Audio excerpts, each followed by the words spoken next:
चीन में वैसे तो सयाहती मकामात की कोई कमी नहीं है, लेकिन चीन के शहर शियान में टेराकोटा आर्मी आजकल सयाहों की तवज्जो का मरकज बनी हुई है। मजीद जानते हैं नौशीन यूसुफ से। आज हम मौजूद हैं टेराकोटा आर्मी, टेराकोटा सोल्जर्स के पास, और ये शियान में मौजूद है। और चाइना में ग्रेट वॉल ऑफ चाइना और फॉरबिडन सिटी के अलावा अगर सबसे ज़्यादा किसी जगह की बात की जाती है तो वो टेराकोटा आर्मी है। 1974 में मकामी किसान ने इस जगह को दरियाफ्त किया था, उसे टेराकोटा आर्मी मिली थी, जिसके बाद यहाँ पर बाकायदा तौर पर खुदाई की गई, आर्कियोलॉजिस्ट ने यहाँ पर काम किया और इस वक्त यहाँ पर 3 पिट्स मौजूद हैं। फर्स्ट पिट जो है उसमें 6000 के करीब टेराकोटा सोल्जर्स मौजूद हैं, घोड़े मौजूद हैं, चैरिट्स मौजूद हैं, जिनके मुख्तलिफ उनको जो रेस्टोरेशन का काम भी है वो भी साथ साथ जारी है।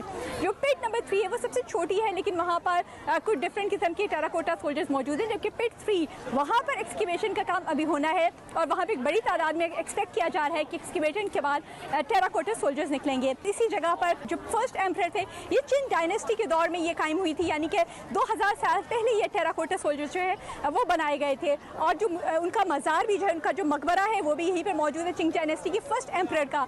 ये जो इलाका है टेराकोटा आर्मी, ये एक पॉपुलर टूरिस्ट डेस्टिनेशन है जहाँ साल में करोड़ों के करीब लोग आते हैं। और आज के दिन जब यहाँ मौजूद है, यहाँ पे 65,000 लोगों ने इस जगह का दौरा किया है। इस जगह की तारीखी अहमियत है, साथ साथ ये टूरिस्ट डेस्टिनेशन भी है और टेराकोटा सोल्जर्स जो है शियान शहर की पहचान है। और इस वक्त भी जहाँ पर हम मौजूद है काफ़ी ज़्यादा टेम्परेचर है आज यहाँ पर, लेकिन इसके बावजूद पूरी दुनिया से ही एक बड़ी तादाद में लोग जो हैं इस जगह का रुख करते हैं और टेराकोटा सोल्जर्स जो हैं उनका जो मुनफरद अंदाज है, उनको क्ले से बनाया गया था, उनको देखकर इंजॉय करते हैं।